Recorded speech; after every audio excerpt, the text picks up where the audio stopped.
England's Norfolk Broads are famous for their quiet beauty. Winding rivers, green marshlands, and quaint villages that seem unchanged for centuries. But after nightfall, that same beauty turns unnatural. Fog rolls in, fast and heavy, and if you listen long enough, you'll hear voices calling from the reeds. For most, these are just ghost stories told by fishermen. But in 2019, a boating holiday turned into one of the UK's most baffling disappearance cases. The police audio from that night was never released to the public. Until now. This is Fear Diaries, case number 51, The Thing in the Norfolk Fens. Friday, May 17th, 2019. Mark Harcourt, 42, his wife Julia, 39, and their 14-year-old son Tom arrived at Roxham Marina. They rented a small cruiser called the Golden Finch. Marina staff. Interview 20,020. It was a normal handover. They planned to spend 3 nights on the water. First night at Horning, second at Ranworth, and the last by Barton Broad before coming back. Saturday, 18th May. Weather mild, clear skies.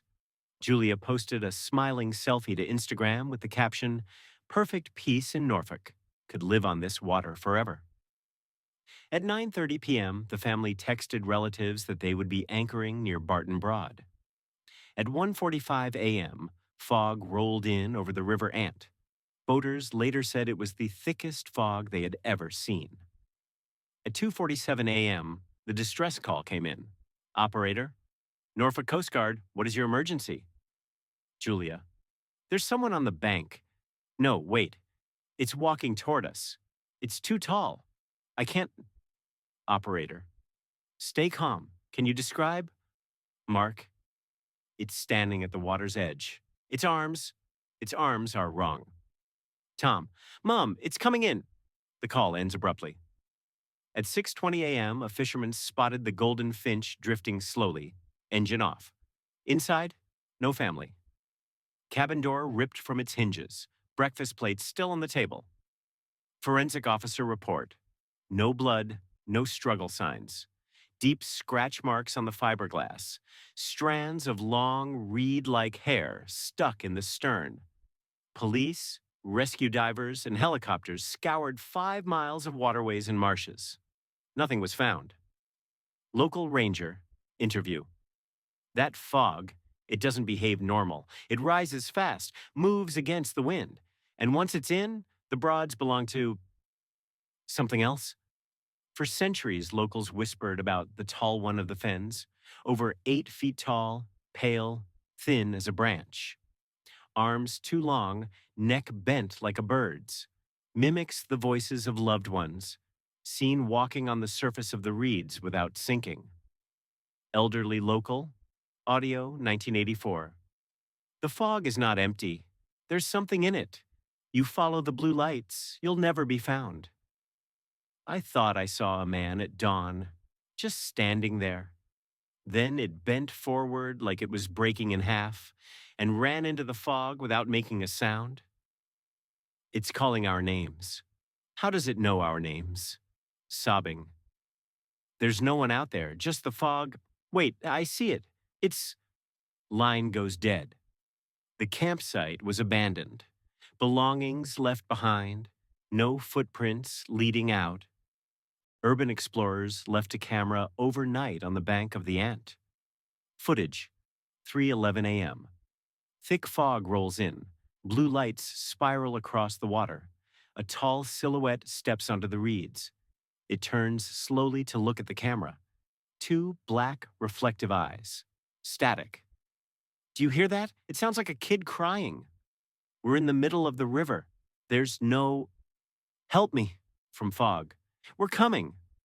Camera tips, final shot, fog and a shadow looming overhead. Both kayakers vanished. Only the GoPro was recovered. Hair samples, DNA inconclusive. Fog patterns, move against the wind. Audio anomalies, distorted voices recorded up to 1 mile from marsh edges. Theories, supernatural, skinwalker-like entity native to the marsh. Scientific, magnetic disturbances, methane hallucinations. Folklore, ancient plague revenant tied to abandoned villages. Never more near the reeds. Ignore the blue lights. If you hear your name whispered, don't answer. Somewhere on the Norfolk Broads, the fog hides a figure older than any map. If you see it, don't look into its eyes. This was Fear Diaries, case Cwrddachwr 51, the thing in the Norfolk Fens. Before you leave this case file, ask yourself something. How many of these stories have you heard before today? And how many were told with the evidence, the voices, the places exactly as they happened? Fear Diaries isn't just horror. We go where the real stories are. From haunted villages to unexplained disappearances, from the quiet fens of England to the deserts of the American Southwest, we document the dark history that most people choose to ignore. Subscribing means you become part of this archive. You won't just be entertained. You'll know the truth about places and legends that others dismiss as superstition. If you love the thrill of a true mystery, if you've ever felt that chill down your spine when a real story goes too far into the unknown, then hit that subscribe button, join us, and step into the next case with Fear Diaries, because here, the stories never end. In 1863, the people of Netherstone simply vanished. No bodies, no explanation. For 160 years, this remote Dartmoor village has stood empty. But hikers, ghost hunters, and thrill seekers who enter the ruins after dark often never come back. This is not just an urban legend. This is an active investigation. Tonight, we open the files of a place the authorities want you to forget. This is Fear Diaries, Case Wuharshan 52, the silent village of Netherstone. Netherstone lies deep within Dartmoor National Park in Devon, England. In 1863, it was a small farming village of about 120 people. Isolated, accessible only by rough cart tracks across the moor. On March 18, 1863, a local farmer named Thomas Price came to trade with the villagers. He found the entire settlement deserted. Police Archive, 1863. Doors and windows open, tables set with food half-eaten, livestock wandering free. No signs of violence, no bodies, no tracks leading away from the village. On March 18, 1863, a local farmer named Thomas Price came to trade with the villagers. He found the entire settlement deserted. Police Archive, 1863. Doors and windows open, tables set with food half-eaten, livestock wandering free. No signs of violence, no bodies, no tracks leading away from the village. The bells ring even when the sky is clear. They are not ours. The gray ones are coming. For centuries, the moor has been associated with strange fogs and phantom figures. Local folklore, tall, faceless gray shapes that appear with phantom bells, said to mimic voices of loved ones. Belief, when the bell sounds, you do not open your door. Ever. I grew up hearing about Netherstone. My father said the gray ones walk where the fog touches the ground. You don't go there after dark, not if you want to come back whole. Two teenagers, Lucy and Ben, entered Netherstone after dark. Only Lucy came back. Lucy's statement: "We heard a bell, then whispering. I thought it was people messing with us." Ben walked toward the sound. The fog closed around him, and he was gone. Search teams never found Ben. A paranormal group from Bristol camped in the ruins, live streaming. Footage, 11:53 p.m. That's weird. There's no church around here. Can you hear that? Someone's talking. A shape moves in the fog, tall and featureless. Oh my God. What is that? The stream cut off. Police found the camp empty. cameras smashed, no footprints leaving the area. 4 experienced hikers vanished.